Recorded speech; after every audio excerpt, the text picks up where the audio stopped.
Kung ikaw ay naghahanap ng makakausap. Heartline. Kung ikaw ay nangangailangan ng isang kaibigan. Heartline. Daluyan ng iyong damdamin at daluyan ng iyong bawat saloobin. Heartline. Kung saan pinapakinggan ang iyong nararamdaman.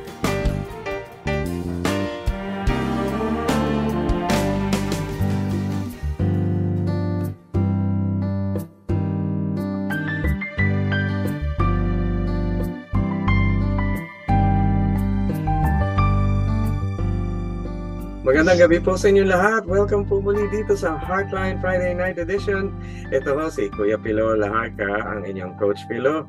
We'd like to thank you for being part of our program and the lives that we reach out. Thank you very much sa inyo na nakatutok ngayon sa 702 DZAS at napapanood tayo sa Radio TV dito sa ating programa Heartline. Kaway diyan, mga kaibigan natin, mga kasama, mga katoto. Oy! Congratulations pa rin doon sa mga bagong pasa ng mga counselors dyan sa Alliance Graduate School. At nag-top ang Alliance Graduate School, top 1 at top 10. Piro nyo. Ang Alliance Graduate School ay yung school na aking pinasukan. Kaya kamusta, kaway-kaway po dyan kila Doc June Ardina, Ma'am Ann Ardina, yes. And si Ma'am Ana ko, Doktora Ging Regencia. Siyempre, tumutulong din sa atin doon si Pastor Ames. Hello, Pastor Ames. Kamusta po kayo? And we thank you very much. Pastor Jojo, Ma'am Abby, wow, congratulations for the counseling department ng Alliance Graduate School. At kung kayo interesado na matuto ng counseling dyan sa Alliance Graduate School, nag-graduate din po ako doon. At ang top 1 at ang top 10 for this year ay naroon sa Alliance Graduate School. Nako! Salamat sa inyo lahat. Mamaya babatiin ko. Pero bago yon, siyempre, ang kasama kong registered guidance counselor din. Ang kasama ko, nakabarkada ko rin sa Alliance Graduate School noon. At talagang magkakasama kami niyan. Siya ay isang counselor at talagang counselor for people na na-rescue, mga girls na na-rescue sa Consider the Lily Foundation. Counselor din po siya sa Project Eden Shelter Ministry.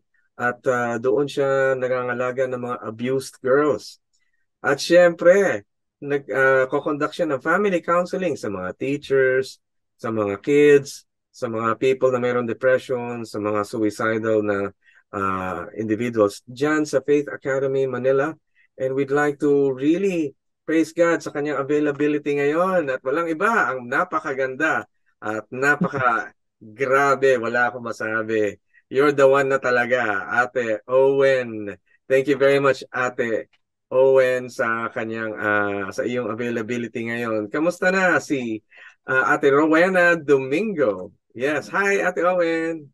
Hello, Pilo. Coach Pilo. Seatmate. Yeah. Classmate and all.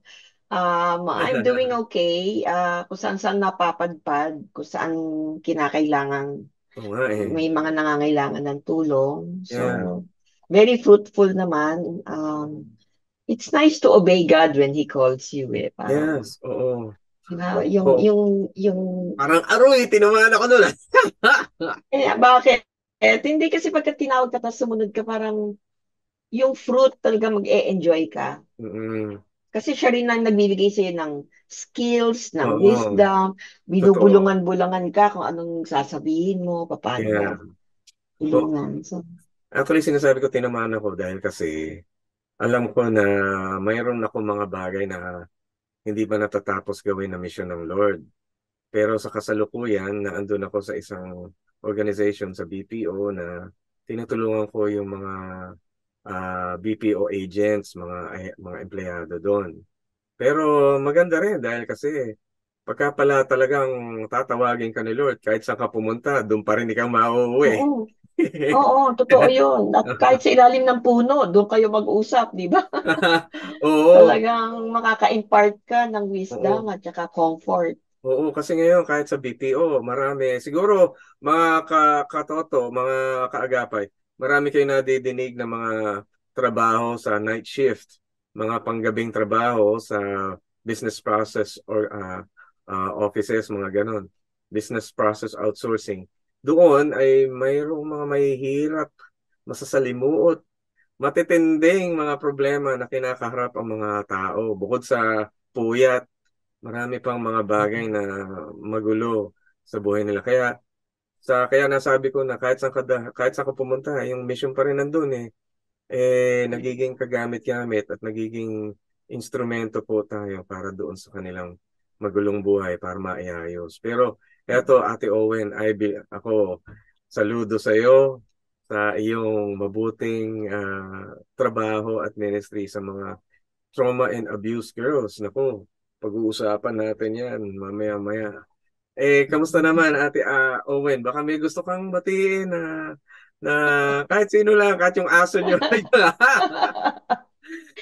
Yung mga gwapo kong aso.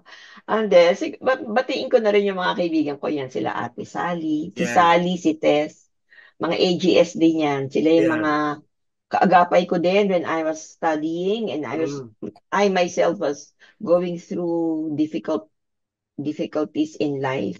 Kasi mga ka-journey ko din yung mga yan. At masasabi ko lang, um, unknowingly at the time, pero yung mga pinagdaanan namin, ang Uh-huh.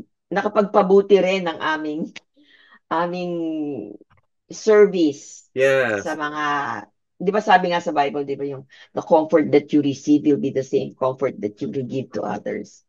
So parang paying it forward, tinulungan kami ng Panginoon, nagtulong-tulong kami, tinulungan nila ako. And then parang imbis na payback, pay forward. Ngayon Yeah. ako naman ang nag-minister sa ibang tao.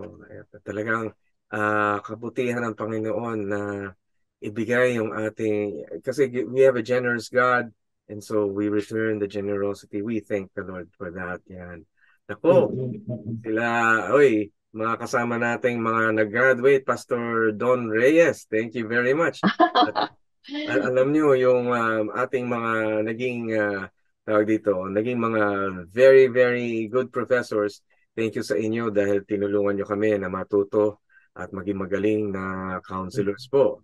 Kaya congratulations din dun sa mga bagong pasa sa Alliance Graduate School.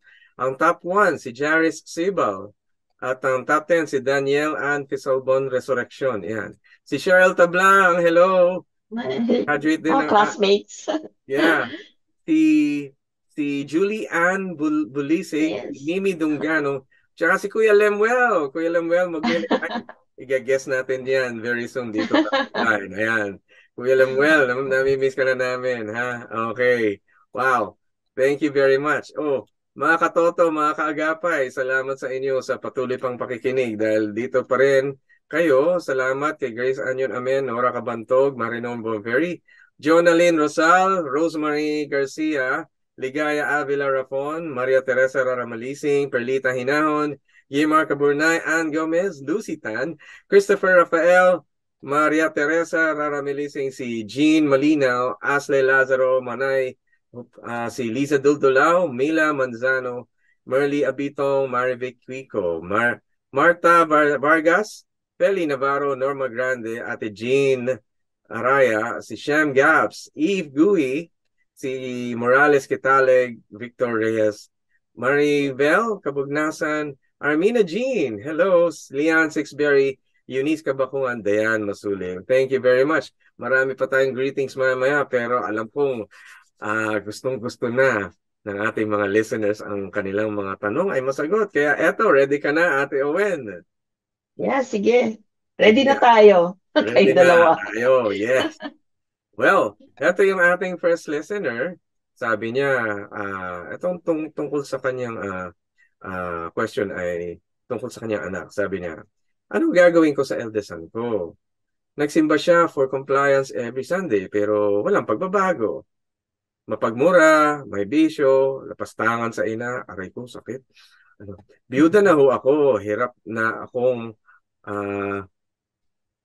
kalooban ko dahil jobless siya at tumaas siya sa iba at tamad din.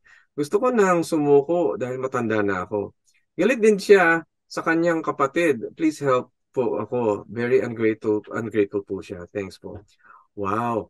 Nako, medyo matindi-tinding problema ito. At mukhang maraming tao ngayon ang naandun sa sitwasyon na walang trabaho, galit sa mundo, may bisyo, maraming issue. Nako, mahirap. Pero no? Sana matulungan natin, Ate Owen. At mukhang ako may naiisip na akong mga ilang bagay na pwedeng ma-recommenda. Kung trabaho rin lang naman. Ako, dami yan. Pero sige, Ate Owen, sagutin natin ang ating tanong ng ating mother right there. Ang isa kasi sa hindi na bigay na information yung edad ng mga kinauukulan. Yung Mukhang, anak at saka yung mga kapatid. mm, Yung nanay, sabi niya may edad na siya. oo, Pero yung mga bata, so I'm thinking baka medyo middle age, 20 something or something like that. oo, Medyo mahirap nang baguhin, hindi na mapapwersa. Di ba? At saka mm, hindi kasi yung bungad niya kasi yung nagsisimba naman, mm, pero hindi nagbabago. We have to admit na ang pagsisimba naman, hindi yun ang nakakapagpabago. ay, totoo. Pwede natin pilitin, pwede natin kaladkarin, pwede natin gawing driver para lang makarating.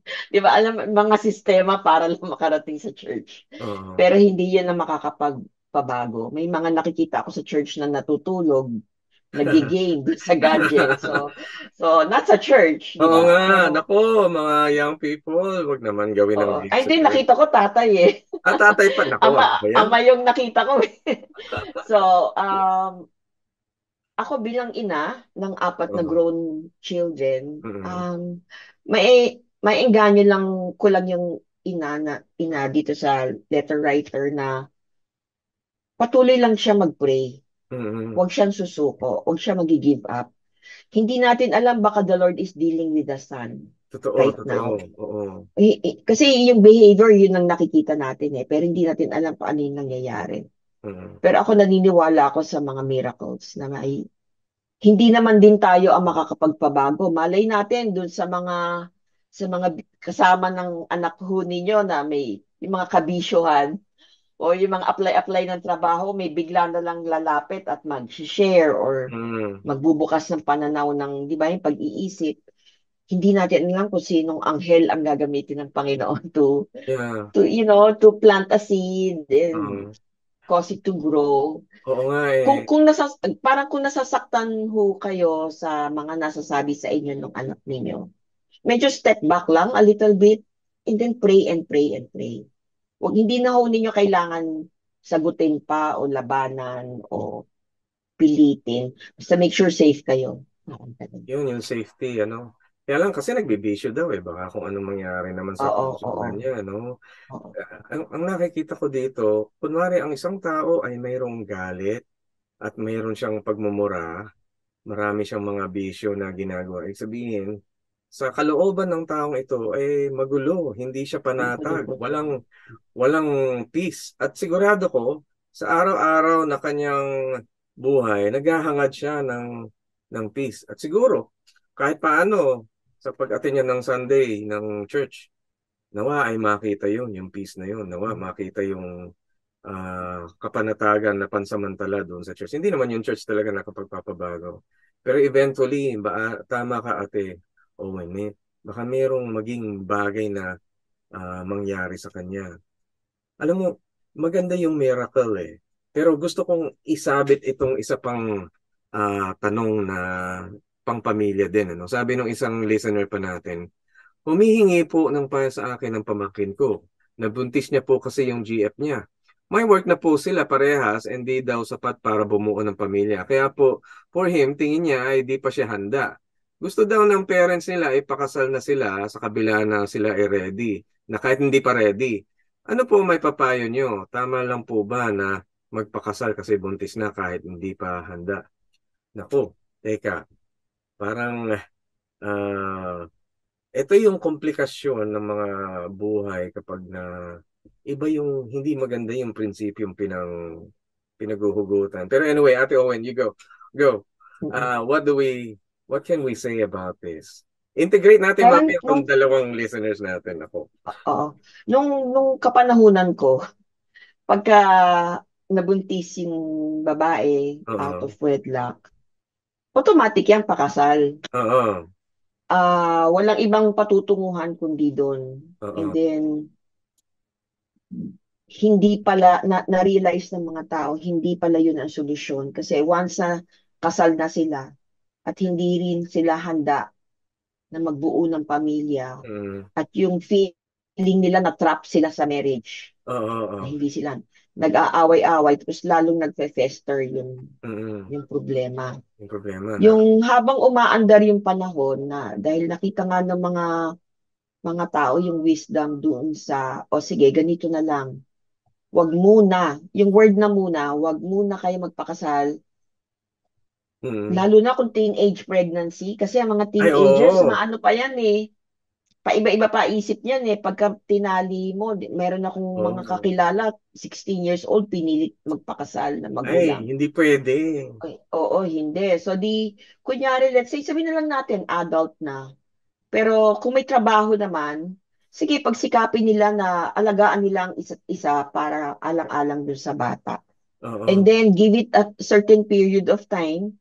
Kung nakita naman nila sa isa't isa na, responsableng tatay itong ama ng aking magiging anak, Oo. pwede sigurong i-consider. Pero kasi kung halimbawa baby pa yung anak nila tapos medyo walang pakialam yung tatay. Buti na lang hindi nagpakasal, di ba? So, Oo. parang Yung mga i-extend lang muna, hindi naman mm. immediately na magpapakasal. Mm. Hindi ko naman din sinabing wag magpakasal. Pero parang hintayin natin kasi baka magbago dahil natuto sa kanilang pagkakamali yung Mm. mother and father. Yeah. Oo. Tapos they take responsibility. Kasi mas maganda kung sila ang nagkusa kesa yung pipilitin. Tama, oo. Maganda yung point na yan. Kailangan talaga kusang loob ang pagpapakasal. Hindi yung parang shotgun. Ayun, Pili. pinipigilan ko yung Pili. sarili ko sabihin yun, napikot eh. Di ba? Yan ang panahon ko. Hindi. Pero alam mo, sa kabilang banda, ito sa ibang side naman kung titingnan, isa sa mga pinoprotektahan ng ating saligang batas ay yung lumalaki ang mga bata na walang ama o walang Walang kinikilalang ama't ina. ina. Na kailangan mayroong in-establish na relasyon para manggagaling yung bata sa isang kilala at nire-recognize na pamilya. Sa makatuwid, ikaw ay, kung sa bagay, pamilya ka pa rin naman kung halimbawa ang nag-aalaga sa iyo ay lolo't lola. Pamilya ka pa rin. Pero hinihiling ng batas natin na ang isang bata ay ipanganak sa loob ng pamilya na mayroong ama at saka ina. Nuclear family, kumbaga. Kailangan magkaroon ng nuclear family. According to our law, kailangan ganun na upang hindi maging illegitimate ang bata. At isang banda doon ay mabuti rin naman na mayroong ama't ina na kinikilala yung bata sa paglaki. At yung ama't ina na yon ay hindi naghihiwalay, hindi nagkakanya-kanya ng landas, na nagiging malusog ang paglaki at pag-unawa ng bata habang siya ay inaaruga ng mga parents. Yun yung isang banda. Iyan yung naging patakaran noong yung mga lolo't lola natin na Ate Owen. Ganun yung paraan nila at natutunan din naman natin nung panahon na yon ay kinakaya naman dahil malaki ang pagtingin ng mga lipunan tungkol sa pagkakaroon ng magandang pamilya. Mataas yung estado ng pagkakaroon ng mabuting pamilya. Pero andito tayo sa panahon na kung saan hindi na ganun kataas yung estado ng mabuting pamilya. Yun, nakakalungkot. Ang estado ngayon ng mga pamilya ay pera. Kung ikaw ay mataas, ang kita, pwede kang magpamilya, pwede kang pakasal. So ang estado na tinitingnan ng mga tao ngayon ay pera. Malaking pera. Which is, hindi mo matanggal sa sistema dahil ang daming bagay ay ginawang nakasalalay sa kayamanan. At nako, masalimuot Ate Owen. Pero kailangan maging discerning tayo kung alin talaga. Alin yung tamang magiging desisyon dito. At doon tayo sa punto na uunahin yung tingnan ay yung pera ba o yung estado ng isang pamilya. Ang hirap ibigay yung estado ng pamilya kung kunwari yung pamilya ay magulo din. Kung Oo. magulo, kung ang hirap din. Tulad na nasabi mo, pagka nagkagulo-gulo naman yung pamilya at kung masalimuot naman, paano naman na? Eh di lalong mabigat yung magiging resulta kung nagkasal naman. Sa kabilang Wala pa naman divorce dito sa atin. oo nga, wala pa namang divorce. Pero andun din yung aspeto na andun sa kung sana all. Kung maganda ang katayon ng pamilya, malaking bagay yon na maitutubos nyo yung mga pangangailangan ng bata. So, secondary yung pera. Ganun. You gotta be very discerning. No? Oo. When kailangan natin pa-consult siguro to sa counseling, Oo. Kung total naman, 'di ba may premarital counseling. Mm-mm. Pero Mm. maganda sana lalo na kung bata pa yung couple, sana pati Yeah. rin yung mga parents each Yes. side para Oo. maliwanagan sila kung tama ba yung i-unite sila in marriage kasi may kakilala ako na yan na impregnate yung babae, Oo. may kaya naman yung lalaki. So Oo. sinabi nung parents nung babae, hindi, kailangan magpakasal para malagay sa tahimik. Oo. Kasi syempre, reputation nga naman ng anak nila. Oo. Kaso yung kabila naman pala, mama's boy, hindi nagtatrabaho. Yeah. Kasi mayaman naman eh. Oo. Tapos, hindi naman nag-alaga ng bata. Tapos laging nasa labas ng bahay. Nagbubuhay binata kahit na may asawa na siya. So, hindi Ay, pa rin, mali. Oo. oo, yung ganon. So, Mm. ang hirap kaya ang isang pwedeng gawin nga, kilalanin muna ng isa't isa. Kasi, yan, nagkamali. We're not going to crucify the people Oo. involved. Pero, may chance naman din kasi na mag-mature because of Yes. what happened. Pero kung ang character ng bawat isa, kay yung nanay o yung tatay ng baby ay irresponsible. Oo. Kasi may mga nanay din na wala Mm. rin, di rin nag-aalaga ng bata. Mm. Gusto magbuhay dalaga kasi kunyari kakagraduate lang o Oo nga. estudyante. Iba-iba eh. Kaya medyo kulang tayo sa information. Mm. Pero yeah, yung mga information na mga yon importanteng Mm. himay-himayin. Kasi Mm. mahirap sagutin yan Mm. kahit kahit na it may appear na okay naman yung pamilya ng kabila. Oo. Pero hindi natin alam eh. Oo nga Yung eh. maturity level. Ayun yung, eto, trabahong counselor to, no?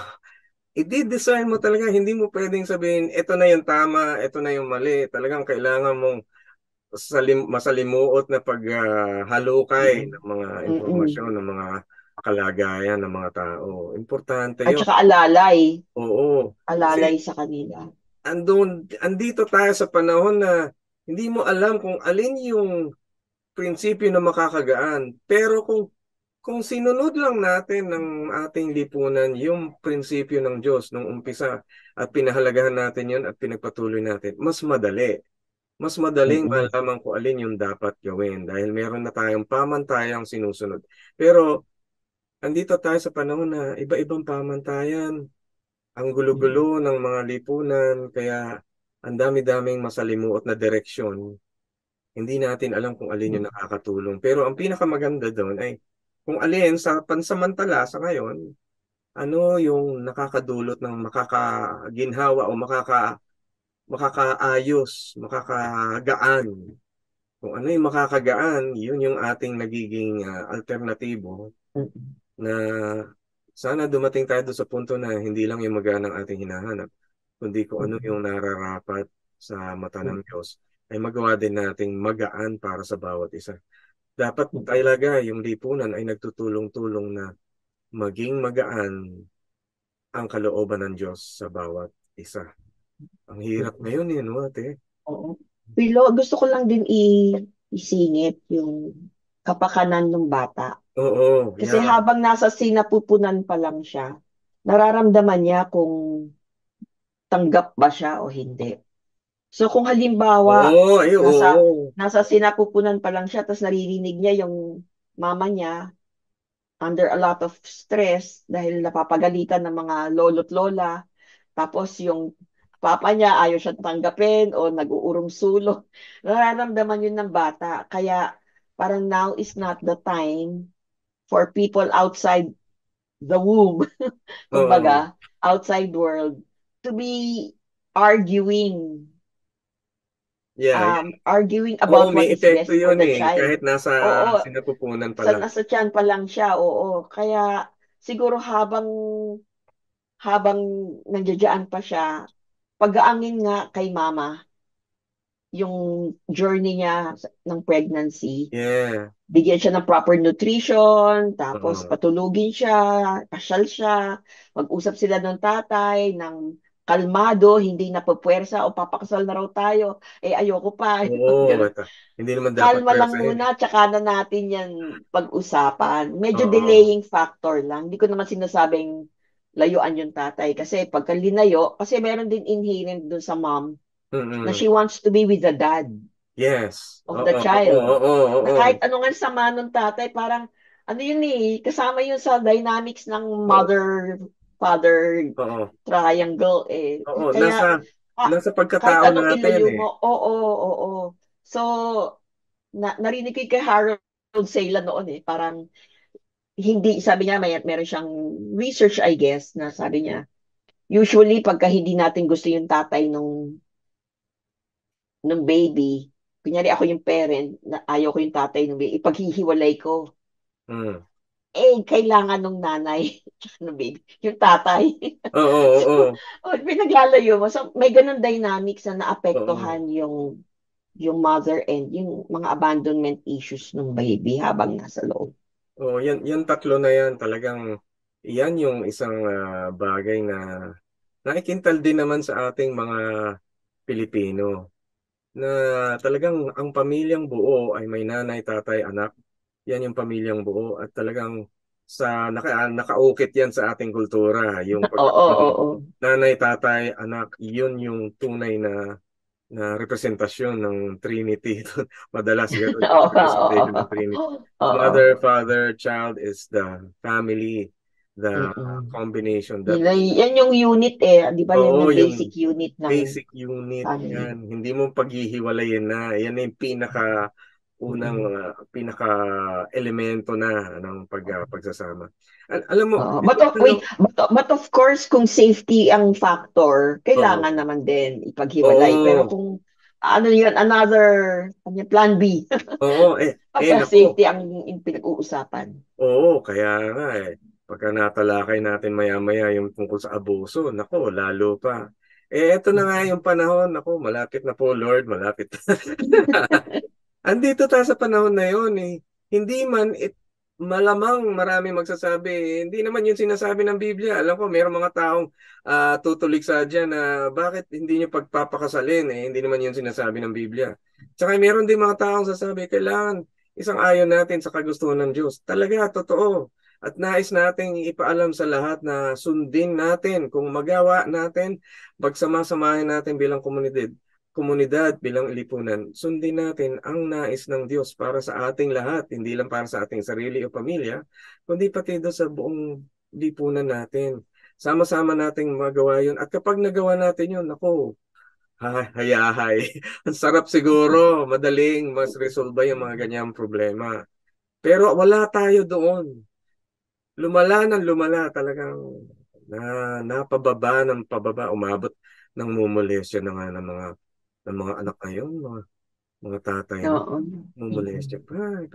Mm-mm. Kung itatagay natin yung unang question natin tsaka itong ikalawang question na pagpasasamahin mo, yung unang question ay tungkol sa bata o yung anak na hindi nagkaroon ng concern tungkol sa kanyang pamilya o yung sa lipunan niya.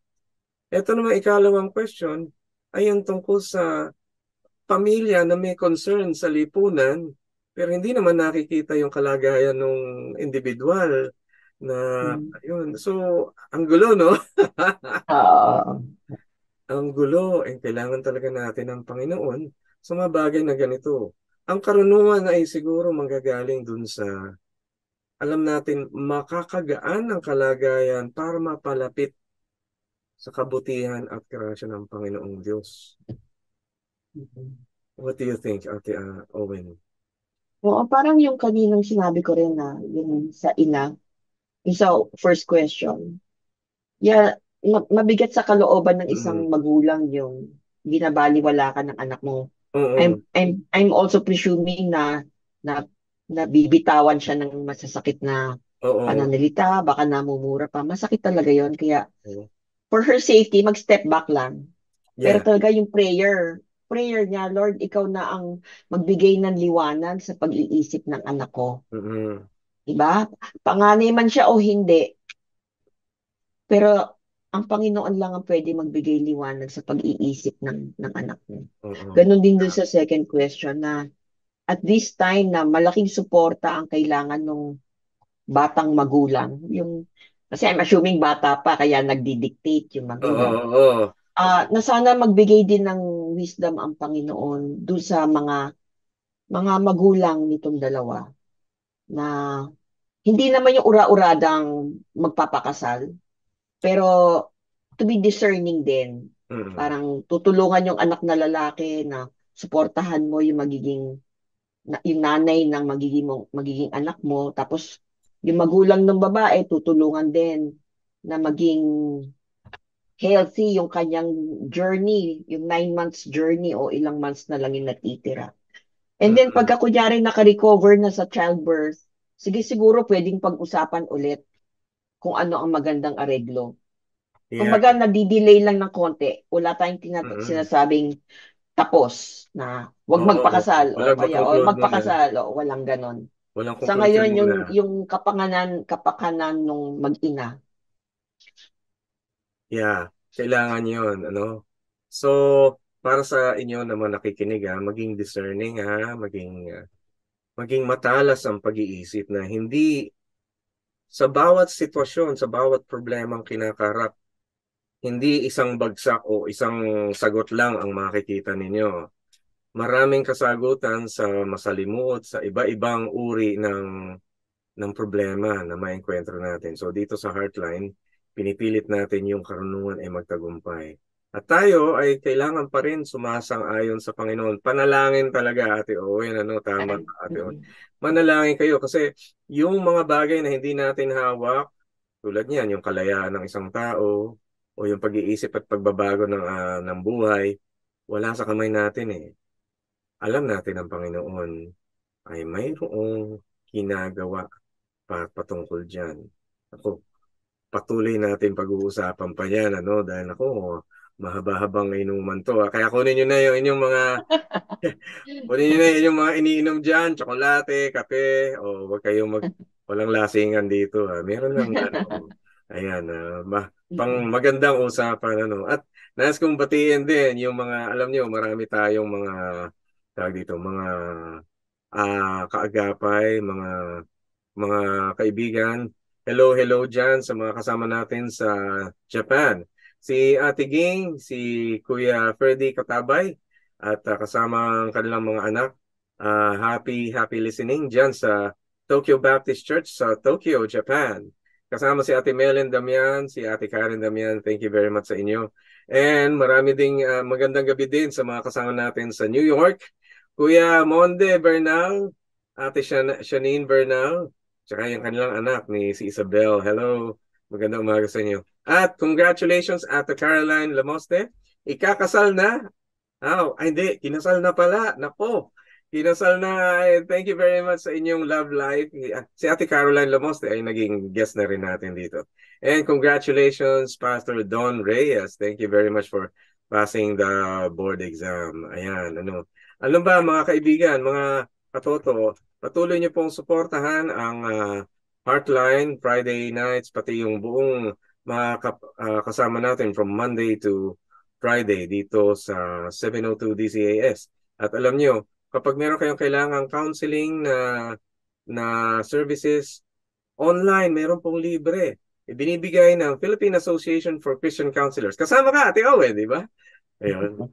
Diba? So, hello sa inyo na kung kailangan nyo, punta lang po kayo sa philact.org. That is philacc.org. At doon, pagpunta nyo doon sa website na yun, merong counseling appointment, mag-register lang po kayo. Meron kayong dalawang free session para makatulong po sa inyo. No? Online po ito, ha? Okay. Pero Ate Owen, baka ako merong gustong magpa-counseling, okay lang ba kung sabihin niyo po yung yung inyong contact number kung paano kayo mapuntahan or paano kayo makuha ng service? Yeah, you can contact me through 0917 800 6399. Meron akong Viber account, meron din akong Messenger account. Ayun. Rowena Domingo. Rowena Domingo, 0917-800-6399. Wow. Magpakilala lang kayo kung siguro parang introduce yourself na nakilala ninyo ako dahil sa Heartline para lang meron akong nawag dyan. Malaman ko lang kung saan mo ako nakilala. Yeah. Para lang meron akong basis. Yeah. Sige. Nako, salamat yan, Ate Owen. So, tandaan nyo, her number is 0917-800-6399. Viber. Ngayon, kung sa FB Messenger, hanapin niyo po yung Rowena Domingo para makontak niyo po siya. Sana kayo po ay mabigyan din ng pagkakataon na maging parte ng aming mga serbisyo sa inyo. Well, mga kaibigan, pansamantala tayong mag-pause muna, break, and then we'll come back. Stay tuned dyan lang sa 702 DZAS at sa aming pagbabalik, more questions, okay? Dito sa Heartline Friday Night. Don't go away, we'll be right back.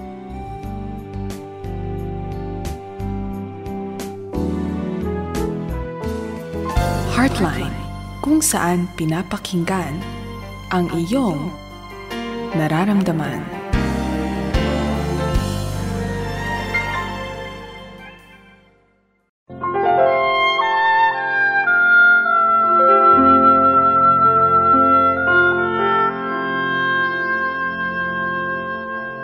Lahat ng sumusunod sa salita ng Panginoon ay mayaman, di man sa material na bagay, ngunit sa yamang di naman mawawala, pagkat atin ito magpakailanman. Sa iyo na sumusunod sa Panginoon, narito ang pangako niya. Kapayapaan ang iniiwan ko sa inyo. Ang aking kapayapaan ang ibinibigay ko sa inyo. Hindi ito katulad ng ibinibigay ng sanlibutan. Huwag kayong mabalisa, huwag kayong matakot. Hango sa Juan 14:27. Mapalad ka kung ika'y susunod sa Kanya. Mayaman ang ating Ama sa langit, at kailanmay di niya ipinagdaramot ito. Lahat ng nagmamahal ng tunay sa Kanya ay di magkukulang. Purihin ang Panginoon.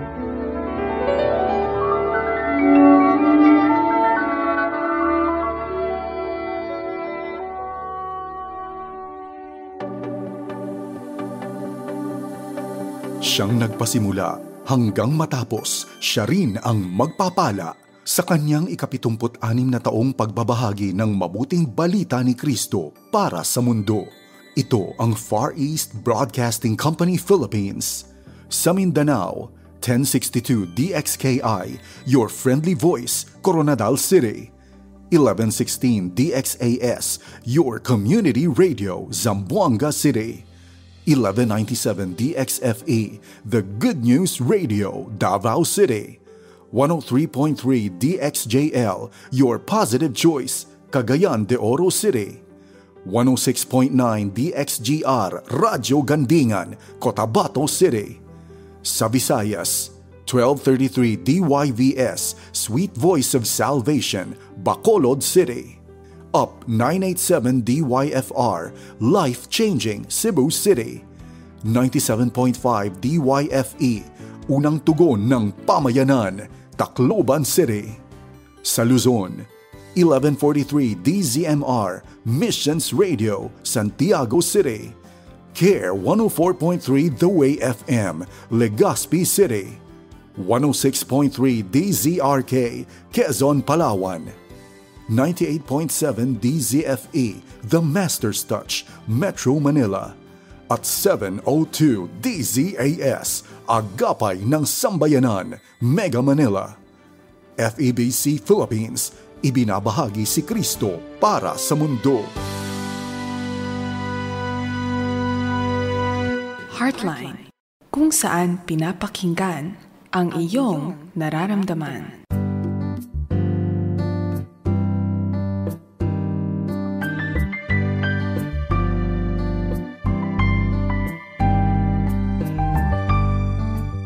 Salamat mga kaibigan. Thank you for keeping us in support. Salamat sa pag-antabay. At sa inyo na mga kung na-tune in pa lang, andito kayo sa 702 TCAS. Kasama natin si Ate Owen Domingo na counselor at bisang-bihasa lalo na sa trauma at saka sa abuse. At siya po ang ating guest counselor ngayon. Good evening, Ate Owen. Good evening, Pilo. Yeah. At syempre, babatiin din natin ang ating mga katropa, mga kaagapay, si Mary Ann, si Victor Gregorio, Victoria Bauan, Leonora Ocampo, Marley Lopez Gutierrez, Araceli Nicole, Diony Gonzalez, Edna Samson, Asonic Aviles, Lilian Guerrero, Remy Ibardoleza, Joselita Madarang, Aaron Gacho, Lou Lagumen, Marcelo Desades, Nora Cancela, Ate Christine Braza, Shirley Tiamzon, Lucel Montilla, Edmund Garcia, Nora Salvador, Grace Mariano, Erickson John David, Ronald Young, Marites Detalio, Pablo Dalusong, Arceli Llarena, Tess Cardeno, Eduardo Estilon, Helen Grace Tiempo, Tess Almedan, Arlene Porino Reyes, Lilian Aim Alim de la Cruz, Paulina Sanchez, and Mary Moms. Okay, marami pa tayong mga igigreet, pero tutuloy natin mamaya-maya, okay? At balik muna tayo doon sa ating mga katanungan. Oy, mga kaagapay, go and patuloy natin mamaya ang pag-discuss. Antayin nyo hanggang matapos para meron pa tayong special message na ibibigay sa iyo tungkol sa ating mga natalakay ngayon. Well, Ate Owen, ito yung next questions natin. Ngayon, i-grupo ko na ito dahil kasi tungkol to sa mga karire. Yung una, yung sabi niya, si husband po, ay 3 years nang walang work dahil natanggal po siya sa company. Magmula noon, puro na lang barkada, mobile games at minsan ay nag-iinom. Hirap na po ako mag-submit sa kanya. Ito po ba ay kasalanan? Paano po ito i-deal? Ayan. Tapos, siguro magandang itanong na rin natin yung paano po, hindi, mamaya na. Sige, i-deal muna natin tong question na to. Kasalanan ba yung hindi nagsasubmit daw? O paano ba? Medyo mabigat. Ate Owen, ikaw, wife ka eh. Ayan. Maganda madinig natin to kay Ate Owen. Oo, maraming labanan dyan sa mga talakayan na mga pastor, mga churches, pakinggan nyo to. Ayan. Napakasela na topic kasi case to case yan eh. May mga situations kasi tayo sa buhay na hindi simpleng black or white. Yeah. Maraming mga in-between. Pwede natin sabihin, gamitin yung sabi sa Bible na people who do not work don't eat. Gugutumin natin yung asawa natin, di ba? So parang hindi naman yata rin tama yon. Maano yung labag yun sa ating kalooban bilang asawa. Pero parang nasisense ko yung frustration ni Mrs. Yes. Dahil di naman sa parang syempre, kaagapay dapat ng ating may bahay yung asawa, magtutulungan, hindi yung ang nagtatrabaho yung isa, tapos yung isa, nagbibisyo lang. Oo nga. Pero alam mo, minsan yung kunwari, kung wala naman trabaho yung isa, at least, siya yung tagapatay ng ilaw para makatipid, tagahugas ng pinggan, lahat ng L, alam mo yun, lahat ng L. Ano yung L? Ano yung ibang L? Laba, luto, linis, lancha, lengke. Oo, pero di ba, kahit paano may kaagapay, para yung nagtatrabaho, pag uwi niya, kahit paano naman, hindi yung siya naman din ang gagawa ng lahat ng L. Kasi minsan ganun di ba? Oo nga. Buong araw na nagtatrabaho, namamasahe pa, tapos pag uwi, kailangan pang magmadaling magluto, hindi pa pala ilinabas yung uulamin, isosopa yun, tapos makakarinig pa ng ano. So, maganda talaga, ideally, ang mag-asawa nagtutulungan. Ngayon, pwede nating, we can look at coming from the perspective of depression. Yes. Yung asawang lalaki, dumadaan doon. Kaya siguro kailangan din may makausap siya kasi frustrated siya sa sarili niya. 3 years ba naman na walang trabaho? And hindi na nakakatuwa yon. So, I'm assuming marami na rin siyang attempts ng paghahanap ng trabaho pero wala talaga makita. Ngayon, kung halimbawa meron siyang makausap, maganda sana kung counselor, matutulungan siya sa kanyang career. Parang ano ba Mm-mm. ang kaya mong gawin? Pansamantala, para lang may pantawid. Oo. Di At ba?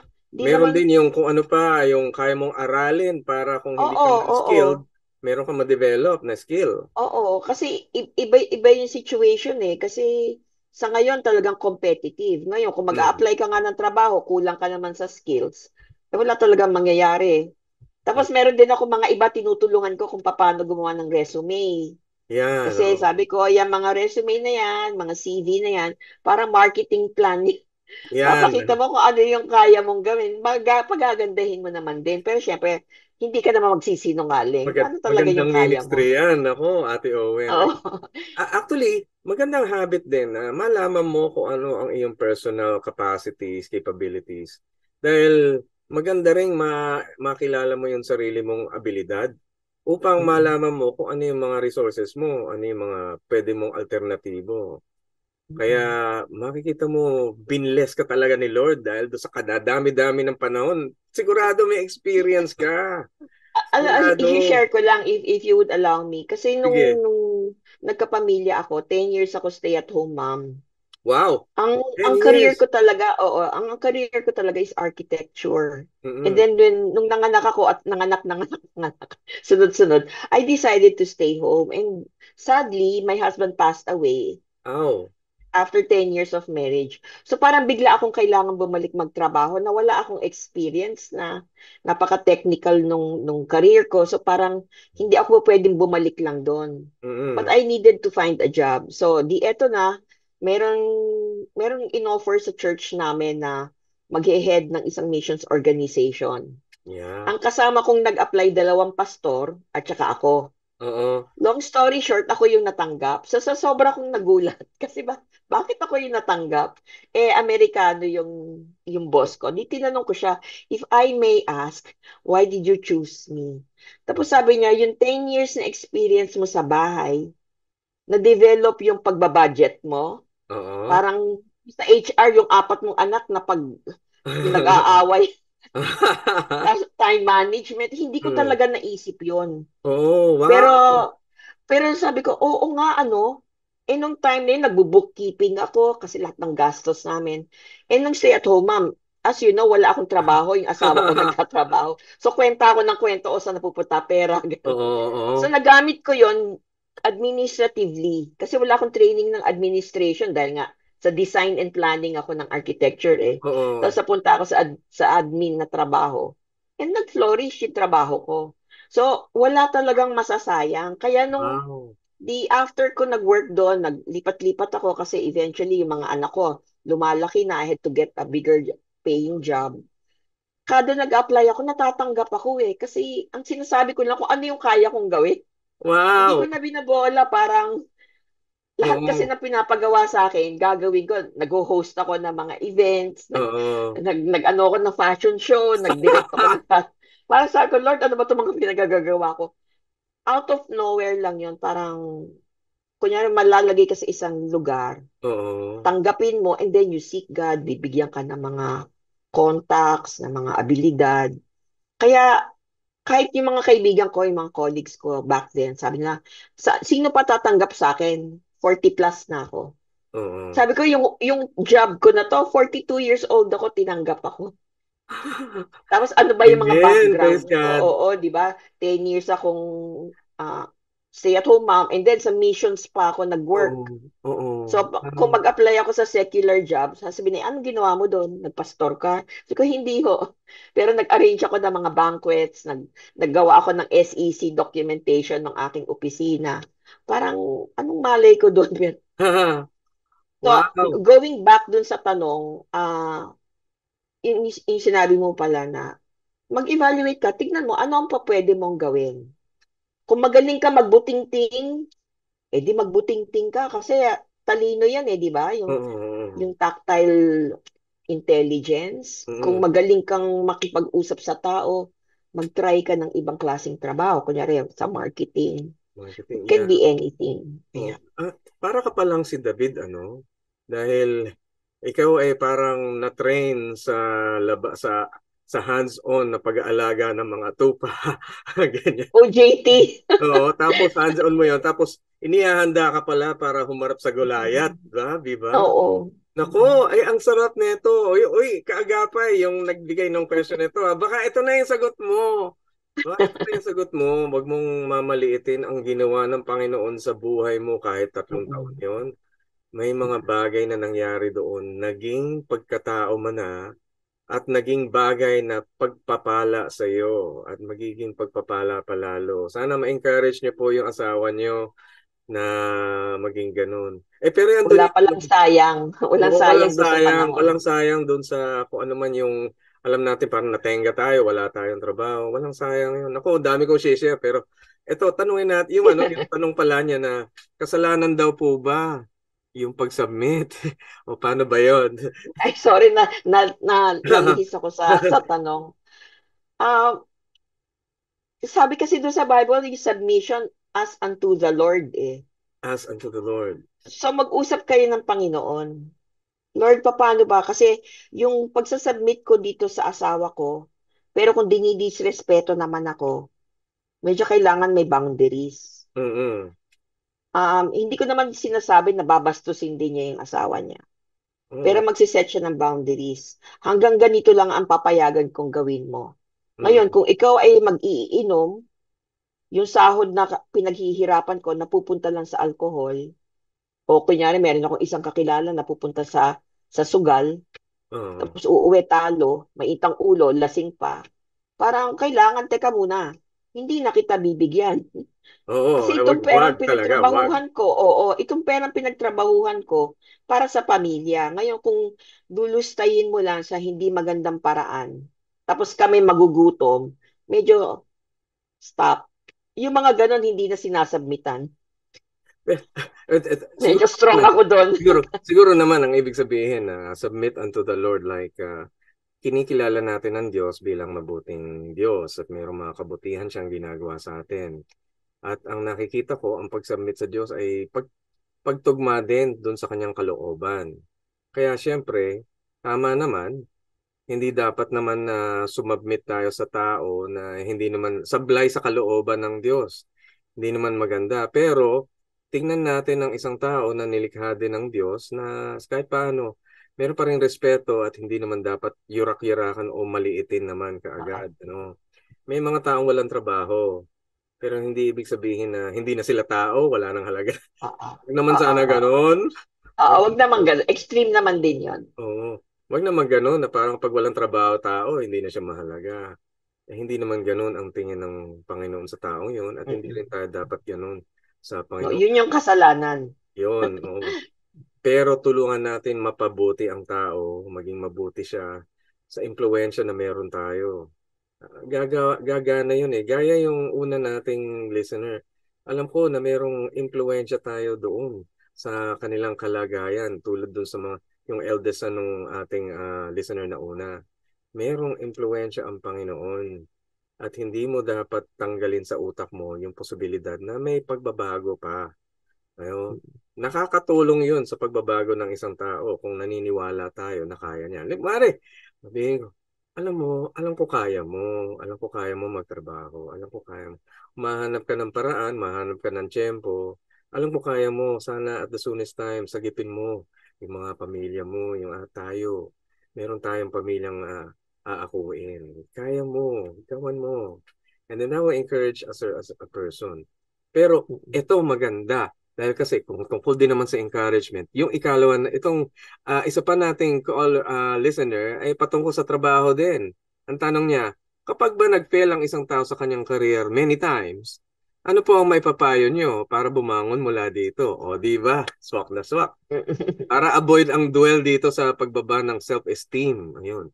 Mukhang yung isang listener natin, yung asawa niya, bumaba na self-esteem, na barkada na lang. Sige nga, Ate Owen, go ahead. Meron akong isang na-count sila siguro nung lumapit siya sa akin. Actually, yung asawa niya yung lumapit. And then, nung naayos yung career ng asawa, natuwa yung husband. Nagpa-counsel din, career din. So anyway, parang it was soon after na lift yung mga ECQ, ganyan-ganyan. Kaya talagang lahat ng tao nahirapan nung lockdown eh. Mm-mm. So ang problema niya, nagsa-start siya naman nagpalipat-lipat siya ng mga trabaho. So nagkataon lang, sinasabi niya sa akin yung history niya, track record niya. In 10 years, naka 12 jobs siya Wow. here and abroad. Oo. So wala lang, kwento lang siya ng kwento, ganyan-ganyan. Ako naman, hindi niya alam, naglilista. Oo. Tapos na sinabi ko, alam mo ba na in 10 years, naka 12 jobs ka? So sabi niya, hindi ko yata nabilang yan, ganun-ganon. Sabi ko, pero itong mga jobs mo na to, nakita ko may skill ka. Kasi siya, Mm-mm. physical therapist, occupational therapist. Ang laki ng katawan niya. Oo. So, nung time na nagkita kami online lang naman nun, nagsa-start siya ng gym silang mag-asawa. Mm-mm. Pero doon lang sa garahe nila kasi nga nag-uumpisa pa namumuhunan ng equipment. Ngayon, nung pinag-uusapan namin yung lipat-lipat yan ng trabaho, ang common denominator doon, lagi siyang dinalait ng mga kapatid niyang babae na nakakatanda sa kanya. Who would have thought, di ba? Doon sa Na sinasabi, 12 oo, trabaho. ang laging sinasabi, ayan ka na naman, may trabaho ka na naman, tapos aalis ka na naman. So siya naman, dahil self-esteem niya bumaksak, di nga talaga tumagal, aalis. Kasi dala-dala niya yung low self-esteem doon sa trabaho. Yeah. So inayos namin yung self-esteem niya, yung kasi sabi niya, kagaya niya, galing daw siya ng Hong Kong, nagtrabaho doon. Pag uwi niya dito, gusto niya magtatayo na siya ng sarili niya. Kaso tuwing pumupunta siya sa bahay ng mama niya, nandoon yung dalawa niyang ate. At saka ito matatanda na, Oo. 40-something na to ha, hindi to mga 20 plus years old. Oo, Tuwing matanda na. dumadaan siyang ganyan, tinitignan siyang gano'n, no? Eto na naman si failure. Parang gano'n yung nararamdaman niya. So, binild up namin yung self-esteem niya para makita namin ano ba skills mo. Like in his case, graduate siya ng UP, physical therapy. Wow. Tapos ano na pala siya, PT na pala siya ng mga athletes. Lahat yun nawala dahil nga self-esteem niya mababa. So, binilang namin lahat ng mga strengths niya. Magaling siya sa admin, magaling siya humawak ng pera. Pagka nag-uutang siya, kunyari pang-invest, mababalik niya. Yung mga ganon, marunong siya mag-set ng boundaries. Ang ginawa na lang namin, in-enhance namin. So, balik tayo dito sa listener natin ngayon. Siguro palipat-lipat. Meron sigurong hinahanap itong taong to na hindi niya makita doon. Siguro ang nangyari, sige, apply ako. Kung saan ako tanggapin, doon ako. Pero hindi tumatagal kasi hindi rin siya masaya. So if possible, gawa niya siya ng magandang resume. Na nandoon talaga yung skills niya. Alam mo yung skills para sa akin ngayon, hindi lang yan, yung resume, hindi lang dyan marketing strategy, yung kung saan ka nag-aral, at kung saan ka na-promote, ganyan-ganyan. Pero yung tinitignan na ngayon ng mga interviewer, yung skills mo outside academic. Yes. Kung leader ka, kung magaling ka sa mga tao, kung magaling ka mag-decorate ng mga background, lahat yon kahit na kung may mga hobbies ka na nakakatulong, kunyari, mahilig ka sa gym, o sige, itong taong to, achiever, healthy ang health conscious to. Kaya yun ang tinitignan nila. Hindi lang, nag-graduate ka sa ganitong school. Hindi kami tumatanggap niyan. Dati yon, lumang style na yon. Oo, ngayon hindi na. Oo. Kasi marami nang pwedeng mangyari sa isang buhay. Kaya pwede pang magamit at maging productive pa yon, Wow. At saka, iba-iba kasi intelligences natin eh. May auditory, may visual, may kinesthetic. At saka meron pa yung mga musically inclined, may artistic, visual. So, kung maiisa-isa yon, matitignan kung ano yung strength niya talaga. Iba-ibang parang talino. Kung halimbawa, parang kung halimbawa ako, mag-a-apply ako, tapos showbiz, takot ako sa madlang tao. Introvert ako believe it or not. So, mapepwersa ako. Siguro kakayanin kong humarap, ngiti-ngiti, tawa-tawa. Pero, bigyan mo akong 3 buwan, aalis ako dyan. Hindi ko kakayanin. So, lahat yun tinitingnan. Yan, maganda. Guidance counselor talaga dating, career counselor. Career counseling. Ayan, mga kaibigan, may bago kayong salita. Career counseling. puntahan nyo si Ate Owen para sa career counseling. Makikita ninyo ang maraming bagay na potential ninyo. Pwede pala. Ay, nako. Ito pa ang isang ating listener, sabi niya, paano po magpo-focus sa work kung anxious ka dahil sa mga problema sa bahay namin? May sakit po kasi ang father ko and kapatid ko po ay nag-stop muna sa pag-aaral dahil kailangan namin ng pera sa medication ni Papa. Pero kami lang po ang ate ko ang nagwo-work sa amin. Oh, so mga anak na nagwo-work para sa kanilang mga magulang. Hindi sila makapag-focus kung anxious. Well, isa sa mga mahirap na bagay yung nagtatrabaho ka, pero aligaga ka at may iba kang iniisip sa bahay. Parang ang hirap nun. Ano? Paano kaya to, Ate Awen? Ang isa sa mga sinasabi ko sa mga clients, yung as much as it would work for them, i-separate. I-organize, parang i-organize niya. Kasi ako dumaan din ako sa ganyan na as a single mom, yung mga anak ko teenagers, tapos yung both my mom and dad critically ill. Tapos yung mga kapatid ko, malalayo, nasa mga probinsya, ako'y naiwan. Tumira na kami ng mga anak ko doon sa bahay ng parents ko. Pagka nasa trabaho ko, nakafocus ako sa pagtatrabaho. So, kumbaga may assignment. Yung isa kong kapatid, once a week, sige, punta ka sa bahay, tignan mo kung ano yung needs ni mami, tsaka ni daddy. Habang nandito ka sa Maynila, mag-grocery ka na, kasi may nurse naman. Pero kung halimbawa walang nurse, basta magre-relyebo. Kung halimbawa itong si listener ang provider, i-entrega na lang din niya yung caregiving doon sa kapatid niya na kung sino may kakayahan. Kung sino minsan available. yung kapitbahay o kaya yung mga kamag-anak na merong time para sa kanila. Oo. So, try mo kumuha ka ng support from the surrounding, yung mga vicinity. Baka may, kagaya sabi mo nga, Pilo, baka may kapitbahay sila na nurse na every once in a while titignan para hindi na kailangan dalhin si Papa sa ospital. Ang hirap nun, magastos pa. So, di ba, may mga ganon. Tapos yung, kunyari, habang during the week, siya yung nagtatrabaho. Pagka weekend, siya naman ang naka-duty do sa magulang niya. Kasi maganda rin, nakikita-kita siya ng papa niya. Parang ganon. Assignment siguro, magde-delegate para mas nakaka-focus siya. Pwede naman niya sabihin yun sa kapatid na, o sige, ganito na lang kasi Sabado at Linggo lang ako makakapunta dyan. Yung Monday to Friday, kailangan ko mag-focus kasi pag ako natanggal sa trabaho, malaki problema natin. So, may mga ganun. Actually, meron na mga clients na ganun at isa din sa mga option nila is yung nagwo-work from home. So, kung pinapagyan sila mag-work from home, mas maganda, nakakadalawang bagay siya within that period. So mas madali dahil menos din sa transport, menos sa ibang mga gastos 'yon.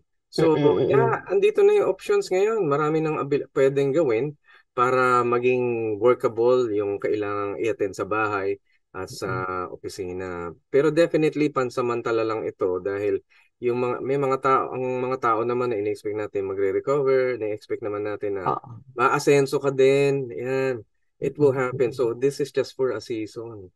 Wow. Ay, alam mo nga ako sa Ate Owen na ang dami mong kwento pala na hindi ko pa alam. Sabi si OJT nga ako lahat kailangan pinagdaanan ko sa buhay, mga crisis. Pero siguro, here's a few more things. Here's a question na I wanna go and raise dahil importante yata to lalo na sa mga nakikinig sa church. Mga pastor, mga church, pakinggan niyo po ito. Itong sabi ng ating listener. Active po ako sa church namin. Pero nito lang po, may nakatampuhan ako. Nasaktan po ako sa sinabi niya sa akin. Kaya po, umiwas ako sa kanya. Maging sa ministry, tsaka Bible study, hindi na po payapa ang puso ko sa naging aksyon ko dahil may mga nadamay. Gusto ko po itong maayos at payuhan niyo po ako. Now, yung isa pang listener, sabi niya, paano po may iwasan ng pagkakaroon ng church division? O parang division na kagad, ano? Ayun. Pero, ayun nga, may hidwaan sa church, nagkaroon ng damay lahat. Anong dapat gawin? Ano ba? Ano ba mangyayari sa ganito? Well, meron kasing advice sa Matthew, di ba, na Mm. kung meron na-offend, may naka-offend sa'yo, kausapin mo yon. Yan. Kung hindi siya makikipag-usap sa'yo, magdala ka ng kasama mo. Oo. Tapos mag-usap kayo. Kung hindi pa rin, tsaka mo palang itataas sa leadership ng church. That's easier said than done. I think may kinalaman dyan yung kulturang Pilipino Oo. na, kunyari, Pilo, ganito ko sa'yo, sasabihin ko doon sa ibang tao, galit ko sa'yo. Di ba? Ganyan Nakikis. tayo, oo, ganyan tayo mga Pilipino eh. Tapos wala namang magagawa yung isang tao. Kakausapin niya ibang tao. So, lumaki ng lumaki yung sitwasyon. Oo. Hindi na-address yung usap natin. Oo So, nga. siguro yun yung mga initial steps para kung nagkatampuhan, pag-usapan. Kesa yung lumalayo siya. And Oo. then kasi kuminsan pagka ganun lalayo, yung mga taong walang kaalam-alam sa pagtatalo ninyong dalawa, nag nagko-question, lalo na kung halimbawa, meron akong isang alam na leader siya sa isang group, natampo siya doon sa isang kasama niya na leader. Mm. Ngayon, she chose to move away. Yung mga hinahandle niyang disciples, Mm. biglang nalaglag, naiwan. So, Ay. naapektuhan. Oo. Ngayon, hindi siya makabalik, hindi niya man masabi kung ano problema niya doon sa isang tao. So, ang nagiging complicated. Yeah. Kaya, mas maganda yun doon sa isa kung sino yung naka-offend. Mm. And then, Dapat iaangat. Oo, dapat sa personal level, ano, para hindi kalat ka agad. Nasisave mo yung face ng tao at walang napapahiya. Maganda yon, ano. At saka may paraan ng yung pakikitungo mo doon sa Oo. tao. Kasi Yeah. pagka susugurin mo, magiging defensive yun, magkakasakitan lang kayo. Paano kung kunwari yung offense? Dahil ito, isang source din ng division. Recently lang, meron akong kinausap na pastor. Nag-divide yung church dahil kasi merong gumawa ng krimen dun sa loob ng church. Merong naabuso, merong namolestya. Tapos, nagkanya-kanya yung mga tao. Kumalat yung balita, merong pumanig sa kabila, may pumanig sa kabila. Na-divide yung church. Tapos, nagkaaway-away na. Dumating yung punto na hiyang-hiya na rin yung biktima. At siya pa yung naiisip niyang dahilan kaya nagkawatak-watak yung church. Paano yun? Kasi this is not just, binanggit ko na dahil andito na sa sitwasyon na nangyayari to sa churches na andyan. Na, mga kaagapay, kung kayo nakikinig at sa palagay nyo, ganun na nangyayari. Pakinggan nyo to. Kailangan natin matutunan to. Yan. Yeah, dapat din kasi sa sa mga churches meron din yan training on risk management. Yeah, yung Tsaka risk. yung mga crisis management, paano kunyan, kagaya yan, maganda kung umpisa pa lang may risk management training na para wala nang darating na crisis. Pero Oo. kung ganyan may crisis na, kagaya yung example mo, dapat meron ding crisis management, yung mga leaders ng church. Yeah. Kumisan ang dilema natin is, dahil yung leadership ng mga churches galing sa iba-ibang mga background, Mm-mm. and then pag pumasok na sa ministry work, Oo.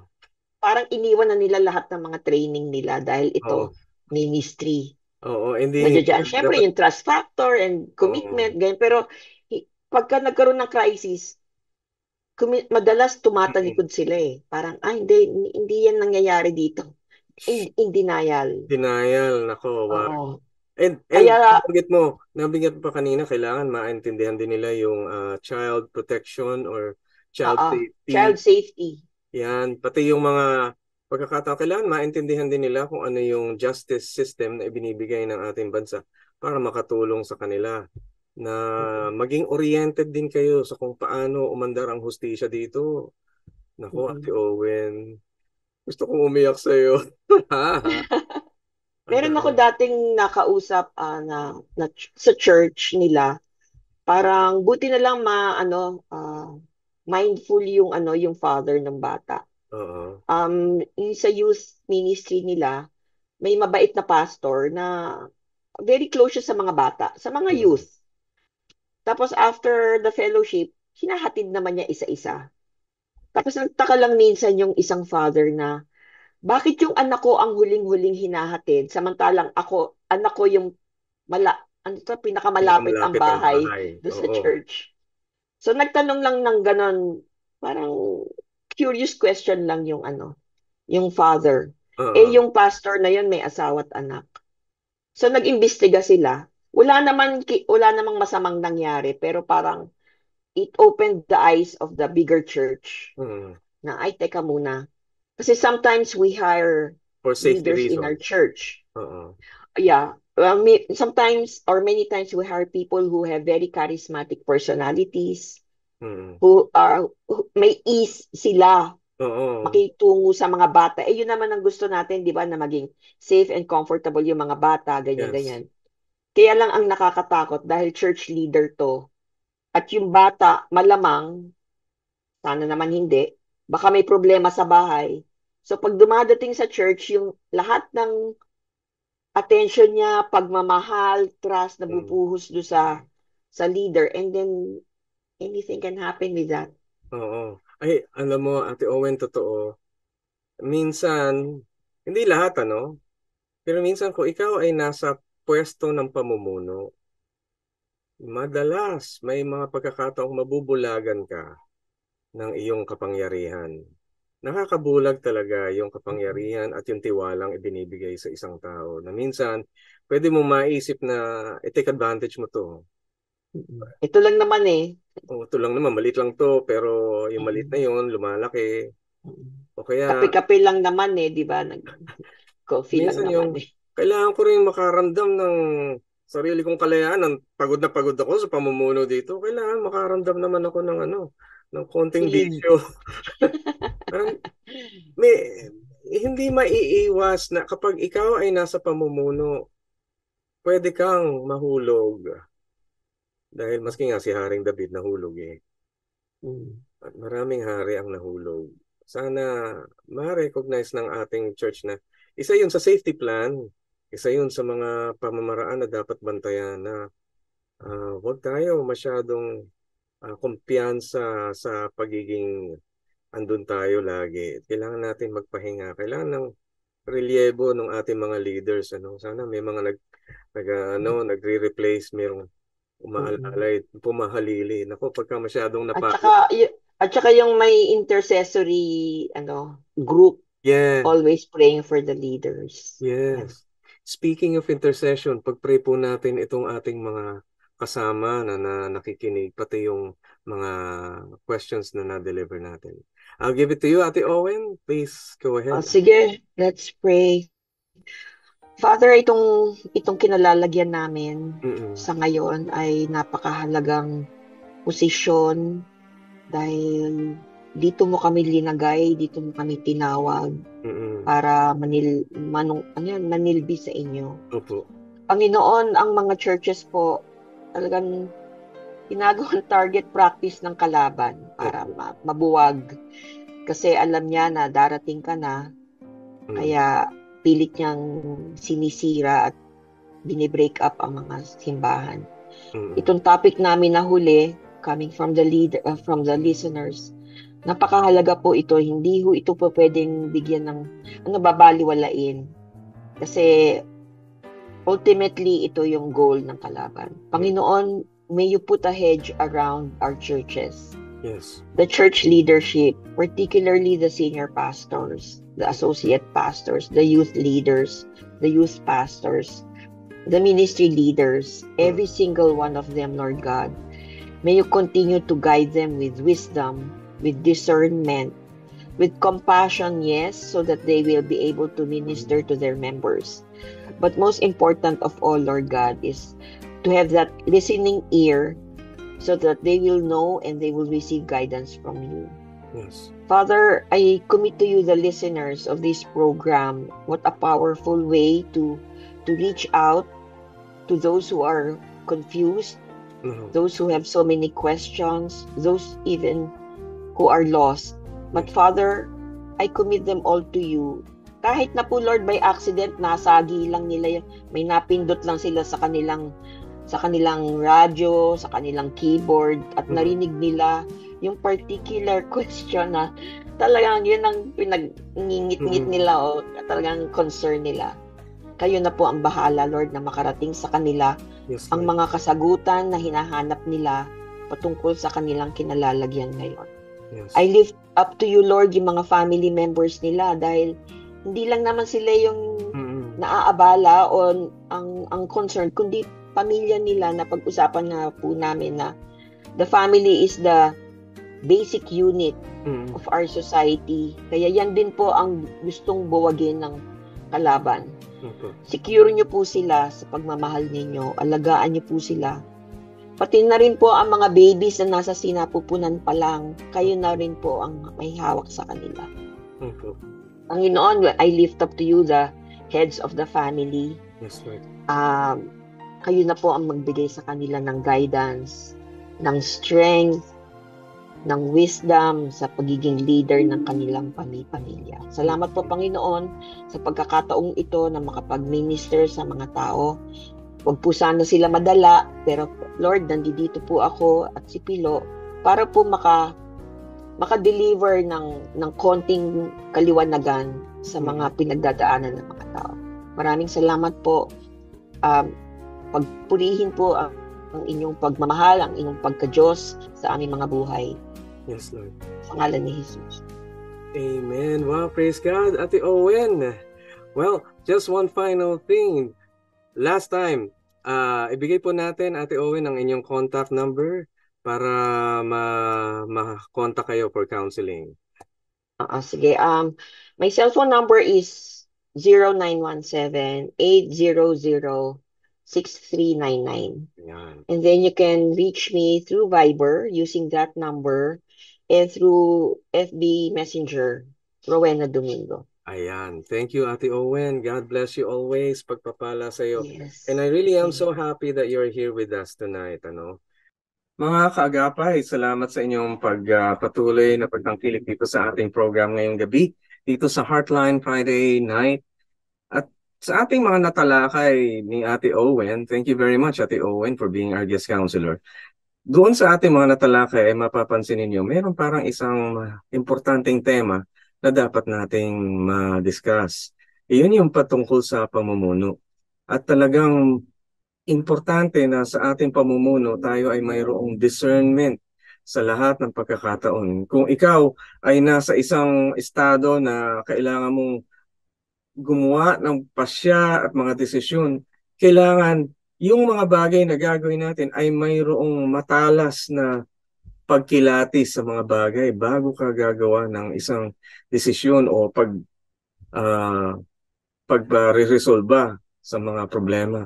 Itong sinasabi sa atin ng salita ng Diyos, Basahin ko sa English ang Acts chapter 20 verse 28 to 30 sa New International Version. Ang sabi doon, "Keep watch over yourselves and all the flock of which the Holy Spirit has made you overseers. Be shepherds of the church of God, which he bought with his own blood. I know that after I leave, savage wolves will come in among you, and it will not spare the flock. Even from your own number, men will arise and distort the truth in order to draw away disciples after them." Sa Tagalog po, sabi sa Gawa 20, mula 28 hanggang 30, ang sabi sa Magandang Balita ay ganito, "Ingatan ninyo ang inyong sarili at ang buong kawan na inilagay ng Espiritu Santo sa inyong pangangasiwa. Pangalagaan ninyo ang Iglesia ng Diyos na kanyang tinubos sa pamamagitan ng dugo ng kanyang anak. Alam kong pagkaalis ko ay magsisipasok ang mababangis na asong gubat at walang patawad nilang lalapain ang kawan. Mula na rin sa inyo ay may lilitaw na mga taong magsasalita ng kasinungalingan upang maghikayat na sumunod sa kanila ang mga alagad." Mga kaagapay, andito tayo sa panahon na maraming panlilinlang ang nagagawa sa loob at labas ng iglesia, sa loob at labas ng pamilya, sa loob at labas ng bansa. Maraming mga tao ang gumagawa ng mga maling katuruan, maling prinsipyo ang pinaiiral, at sa madalas ay mas maraming mga tao ang nalilisya o nalilinlang ng mga maling prinsipyo. Ito ay dahil sa hindi na tayo tumatalima doon sa kagustuhan at kalooban ng Panginoon na nasa kanyang salita. Halimbawa, natalakay natin ngayon yung tungkol sa mga kasal, na kung paano ang kanilang kalagayan, kung pakakasal ba yung taong nagkabuntisan o ano. Dahil na rin sa pagkatagal-tagal na rin nating hindi nakakasunod sa kagustuhan ng Diyos, ito yung mga alternatibo natin ay nagkakawindang-windang na rin, nagkakaiba-iba na rin. Iba-ibang patakaran ang napapairal dahil halo-halo na ang iba't ibang prinsipyo mula sa ibang bansa, mula sa ating bansa, mula sa iba-ibang paniniwala. Nagkahalo-halo na at hindi na naging malinaw kung ano ang tunay na landas na dapat kukunin. Dito, nawalan tayo ng standards, nawalan na tayo ng pamantayan. Tamang pamantayan na sana ay lahat tayo bilang lipunan ay umaalinsunod. Madali sanang marisolba ang ating mga problema kung nagkaroon lang tayo ng iisang pamantayan para sa ating lipunan. At yung pamantayan na mainam ay yung pamantayan na naipapairal ng Panginoong Diyos. Pero sa sobrang tindi ng panlilinlang, marami na rin mga pinuno ang nalilinlang. Marami na rin pinuno ang nagiging lisya ang katuroan at ang landas. Kaya mga kapatid, mga kaagapay, maging discerning tayo. Nagagawa yon sa pamamagitan ng patuloy na pagkilala sa Panginoon. At yung pagkakilala natin sa Panginoon ay yung pagtingin sa Kanya na may kabutihan. Ang tunay at ang perpektong kabutihan ay nanggagaling sa Panginoon at hindi sa tao.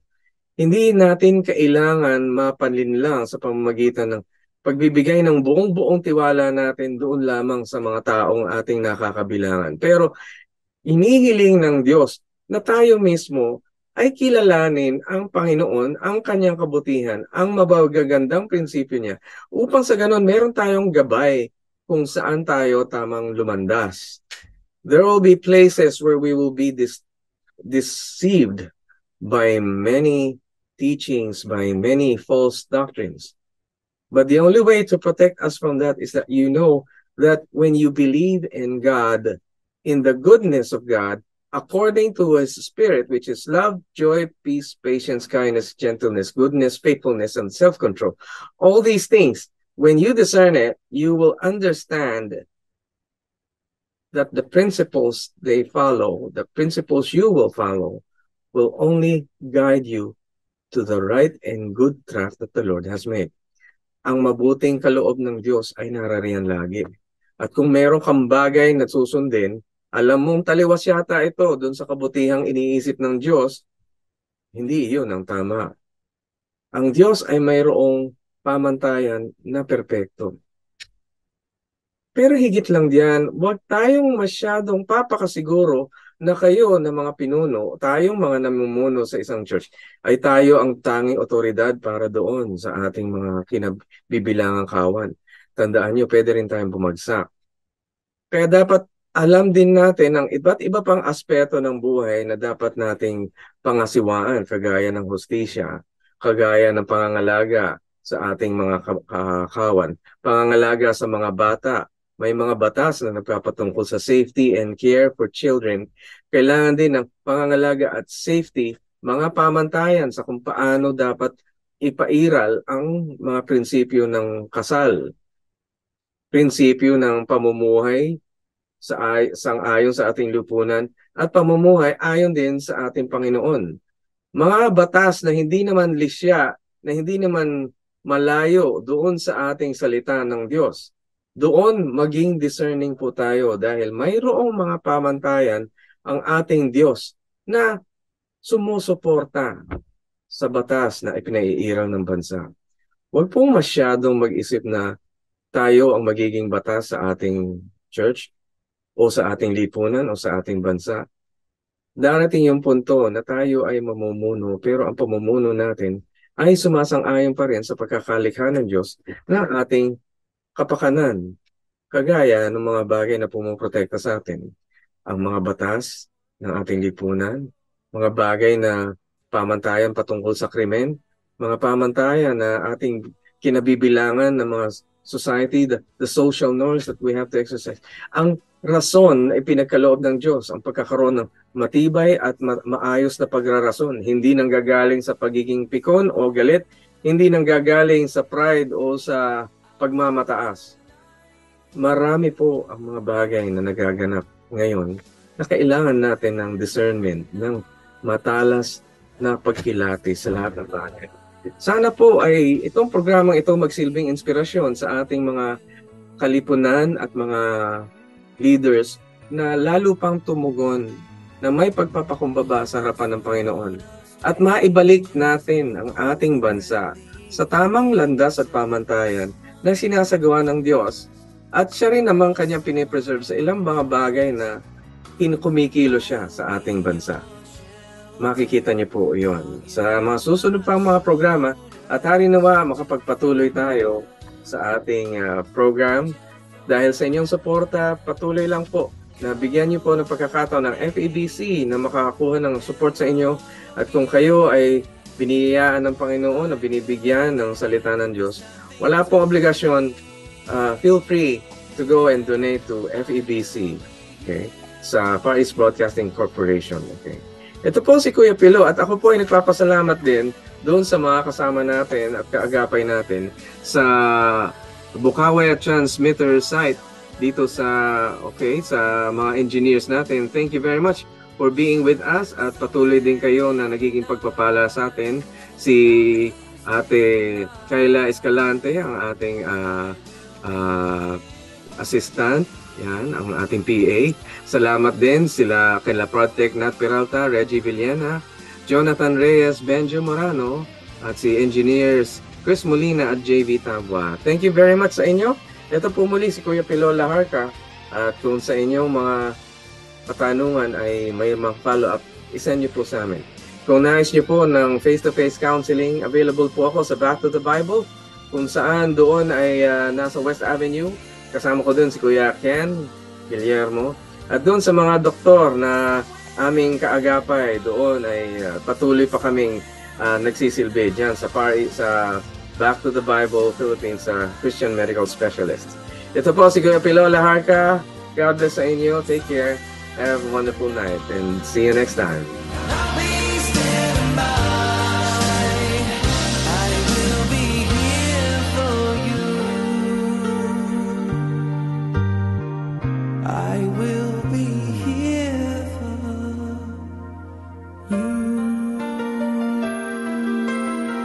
Heartline, kung saan pinapakinggan ang iyong nararamdaman.